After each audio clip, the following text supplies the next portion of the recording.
नमस्कार, मैं डॉक्टर बुद्धमती यादव, सह आचार्य हिंदी विभाग, जीडी कॉलेज अलवर।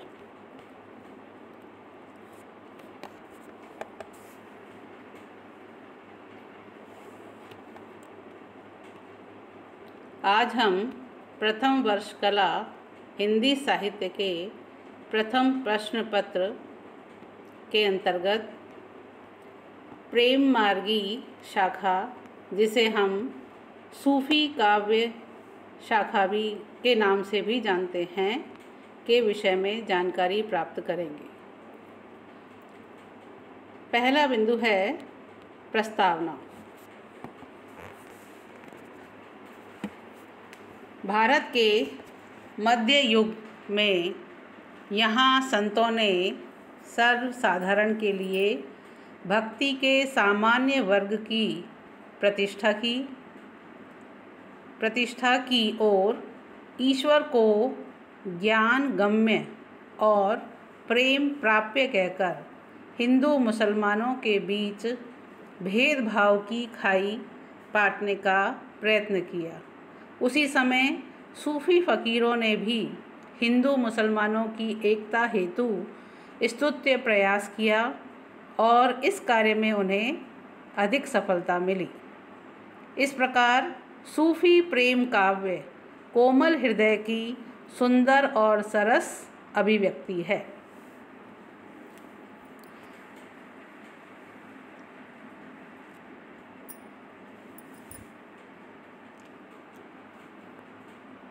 संत साहित्य की तरह ही प्रेम मार्गी या सूफी काव्य धारा की कुछ सामान्य प्रवृत्तियां हैं, जो इस प्रकार से हैं, जिसे हम दो भागों में विभाजित करके समझने का प्रयास करेंगे: भाव पक्ष और कला पक्ष। भाव पक्ष के अंतर्गत प्रथम बिंदु है इतिहास और कल्पना का सम्मिश्रण। सूफी काव्य धारा की अधिकांश रचनाएं इतिहास और कल्पना के योग से सृजित हुई हैं। सूफियों के काव्य में प्रेम गाथाएं अधिकांशतः हिंदुओं के घरों की कथाएं हैं। ये परंपरा से प्रचलित कहानियां हैं, जिनमें अर्ध इतिहास यानी आधा इतिहास और कल्पना का इसमें समायोजन किया गया है। इतिहास को इन कवियों ने वहीं तक स्वीकार किया है जहाँ तक वह इनके सिद्धांतों और साध्य में सहायक हुआ है। उन्होंने हिंदू घरों की प्रेम कहानियों को लेकर के काव्य की रचना की है, उसके द्वारा अपने सिद्धांतों का प्रचार किया है। हिंदी के प्रमुख प्रेम मार्गी कवि जायसी ने पद्मावत में हिंदुओं के आचार विचार आदि का सुंदर समन्वित रूप प्रस्तुत किया है। इस प्रकार इस धारा के कवियों की यह एक प्रमुख विशेषता है कि इन्होंने इतिहास और कल्पना का सम्मिश्रण करते हुए काव्य की रचना की है। दूसरा बिंदु है श्रृंगार के वियोग पक्ष का वर्णन। सूफी कवियों का प्रमुख प्रतिपाद्य है प्रेम। प्रेम में भी वियोग पक्ष को इन्होंने अधिक महत्व दिया है। प्राय सूफी कवियों ने प्रेम की व्याख्या करते समय सौंदर्य के स्वरूप और प्रभाव अभिव्यंजन का उल्लेख इन्होंने किया है। वियोग का वर्णन पद्मावत में जायसी ने इस प्रकार से किया है: यह तन जारो छार है, कै कहो कि पवन उड़ाए, मकु तिहि मार्ग मह पड़े, कंत धरे जह पाओ। तीसरा बिंदु है लौकिक से अलौकिक प्रेम की व्यंजना। सूफी कवियों की ये प्रेम गाथाएं लौकिक से अलौकिक प्रेम की व्यंजना करती हैं। धार्मिक प्रतिबंधों के कारण ही सूफी कवियों ने अलौकिक प्रेम की व्यंजना बौद्धिक प्रेमाख्यानों की सहायता से की है। सूफी मत के अनुसार ईश्वर एक है और आत्मा उसी का अंश है। वस्तुतः इन कवियों की प्रेम गाथाओं में जो अलौकिक प्रेम है, उसमें जीवात्मा और परमात्मा के लिए तीव्र प्रेम और साधक की मार्ग की कठिनाइयों का वर्णन हुआ है। अगला बिंदु है शैतान अवरोधक तत्व। सूफी कवियों ने अपने प्रेम काव्यों में शैतान को माया का प्रतिनिधि बना करके प्रस्तुत किया है। यह शैतान साधक को साधना मार्ग में आगे बढ़ने से रोकता है। पद्मावत काव्य में राघव चेतन की संयोजना इसी आधार पर हुई है। संत कवि माया को त्याज्य बताते हैं, यानी त्यागने योग्य बताते हैं, जबकि सूफी कवि इसकी उपस्थिति को आवश्यक समझते हैं, क्योंकि इससे साधक की परीक्षा हो जाती है। अगला बिंदु है नारी परमात्मा की प्रतीक। संत कवियों ने जहाँ नारी की कड़ी भर्त्सना की है और उसे ईश्वर प्राप्ति में बाधक माना है, वहीं दूसरी ओर सूफी कवियों ने अपने इन प्रेम गाथाओं में नारी को परमात्मा का प्रतीक बताया है। श्री परशुराम चतुर्वेदी ने लिखा है कि सूफी कवियों ने नारी को अपने यहाँ प्रेम साधना के साध्य के रूप में स्वीकार किया है, जिनके कारण वह किसी प्रेमी के लौकिक जीवन की निरी भोग्य वस्तु मात्र नहीं रह जाती है। वह इस प्रकार की साधना सामग्री भी नहीं कहला सकती जिसमें उसे बौद्ध सहज ज्ञानियों ने झूठा नाम देकर सहज साधना के लिए अपनाया था। वह इन साधकों की दृष्टि में स्वयं एक सिद्धि बनकर आती है और इसी प्रकार इन प्रेमाख्यानों में उसे प्राय अलौकिक गुणों से युक्त भी बताया गया है। नेक्स्ट बिंदु है रहस्यवादी प्रवृत्ति।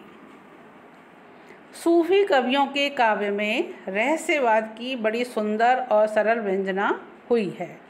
संत कवियों का रहस्यवाद तो बड़ा ही शुद्ध और नीरस है। उसमें शंकर के अद्वैतवादी सिद्धांतों को ज्यों का त्यों स्वीकार किया गया है, किंतु सूफियों के रहस्यवाद में अद्वैतवादी भावना आधारशिला के रूप में होते हुए भी हृदय की मधुर भावनाओं का बड़ा महत्व है। सूफियों ने जगत को सत्य मान करके रहस्यवाद की बड़ी सुंदर और भावात्मक अभिव्यक्ति की है। उन्होंने प्रेम कथानकों के द्वारा अव्यक्त सत्ता को व्यक्त रूप में प्रकट किया है।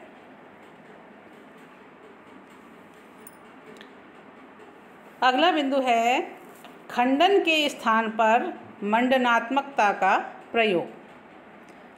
संतों ने भक्ति के सामान्य मार्ग की प्रतिष्ठा से हिंदू मुस्लिम जातियों में धार्मिक एकता का श्री गणेश किया था, किंतु अपने उद्देश्य में यथेष्ट सफलता उन्हें नहीं मिली।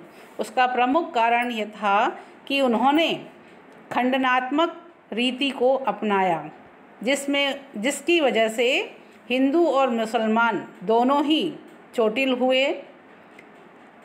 लेकिन सूफी कवियों ने किसी संप्रदाय विशेष का खंडन नहीं किया, बल्कि दोनों जातियों के एकता के उद्देश्य में इन्हें अपेक्षाकृत अधिक सफलता मिली।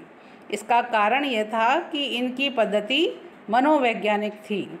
आचार्य रामचंद्र शुक्ल इस विषय में लिखते हैं कि प्रेम स्वरूप ईश्वर को सामने लाकर सूफी कवियों ने हिंदू और मुसलमान दोनों को मनुष्य के सामान्य रूप में दिखाया और भेदभाव के दृश्यों को हटा करके पीछे कर दिया। अगला बिंदु है प्रबंधात्मकता। सूफी प्रेम मार्गी कवियों के ग्रंथ अधिकतर प्रबंध शैली में लिखे गए थे, अतः उनमें कथानक की रमणीयता के साथ ही संबंध निर्वाह भी सुव्यवस्थित हुआ है। प्रेम मार्गी कवियों का वस्तु वर्णन उसी सीमा तक महत्व रखता था जहाँ तक उनके उस प्रेम के अभिव्यंजन में वह सहायक या उपयोगी था। अगला बिंदु है दार्शनिकता। सूफी मत का उद्भव इस्लाम से ही हुआ था, परंतु उस पर बाहरी प्रभाव भी पड़े। प्रेम मार्गी कवियों की रचनाओं में हम इन प्रभावों की छाप देखते हैं। सूफी मत पर भारतीय अद्वैतवाद का पर्याप्त प्रभाव पड़ा, जो प्रेम पूर्ण वैष्णव धर्म भक्तों और शैवों के विरोध में खड़ा हुआ। इसमें अहिंसा आदि पर विशेष जोर दिया गया था। सूफियों ने वैष्णव धर्म की यह शिक्षा अर्थात अहिंसा की शिक्षा उन्होंने ग्रहण की थी। जायसी ने अपने पद्मावत में कई स्थान पर प्रतिबिंबवाद से अपना मतैक्य दिखाया है। सृष्टि की उत्पत्ति के संबंध में भारतीय पंचभूतों में से आकाश को न मानकर उन्होंने 4 ही तत्वों को स्वीकार किया है।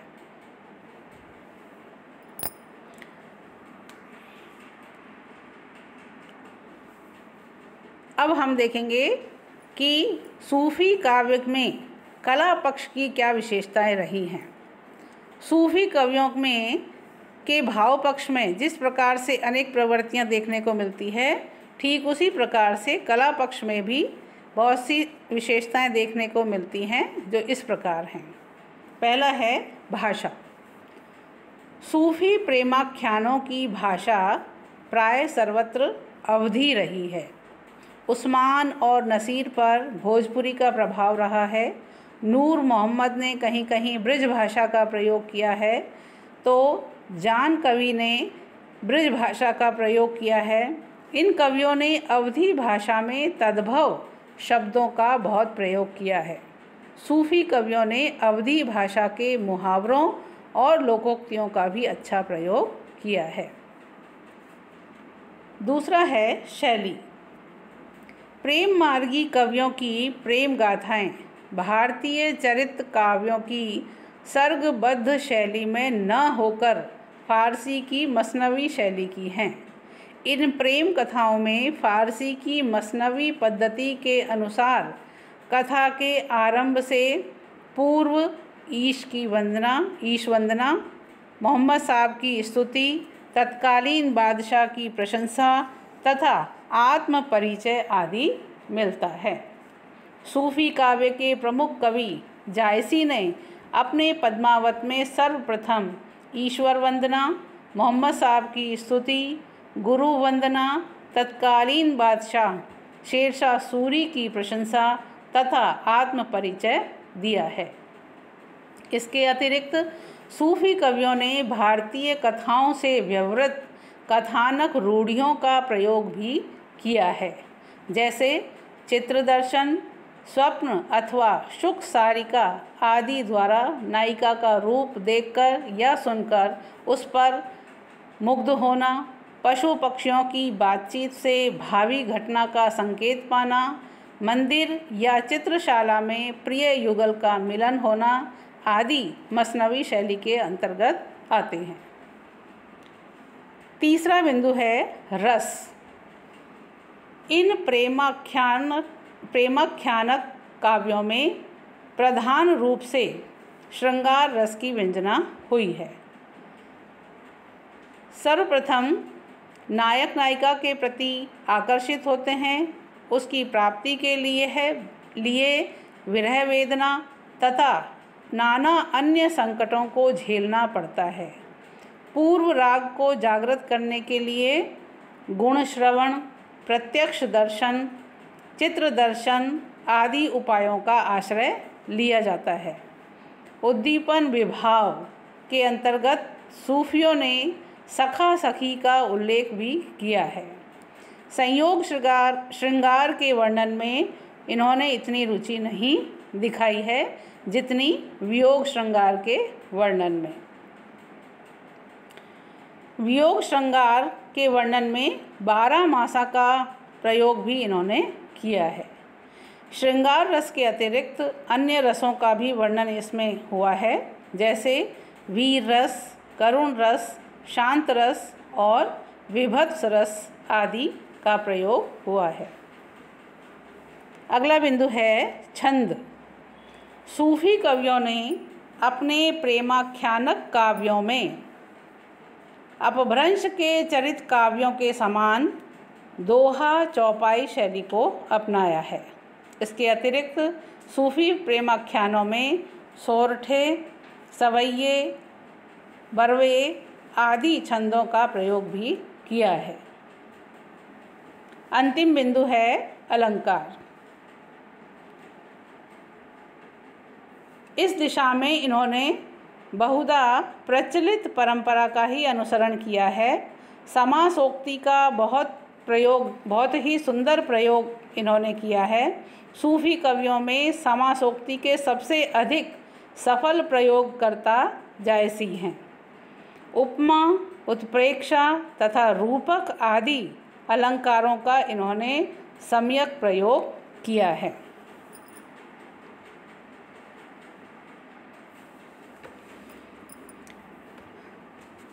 प्रेमाख्यानक काव्यों की विशेषताओं को जानने के पश्चात हमें ये जानना भी आवश्यक है कि इस धारा के कौन कौन से कवि हैं और उन्होंने कौन कौन से काव्य लिखे हैं। तो उसी क्रम में हम इस विषय में जानने का प्रयास करेंगे। तो प्रथम कवि हैं जायसी, जिन्होंने पद्मावत नामक सूफी काव्य या प्रेमाख्यानक लिखा। कुतुबन ने मृगावती नामक प्रेमाख्यान लिखा। मंझन ने मधुमालती, उस्मान ने चित्रावली, असायत ने हंसावली, शेख नबी ने ज्ञान द्वीप, मुल्ला दाऊद ने चंदायन नामक प्रेमाख्यान लिखे।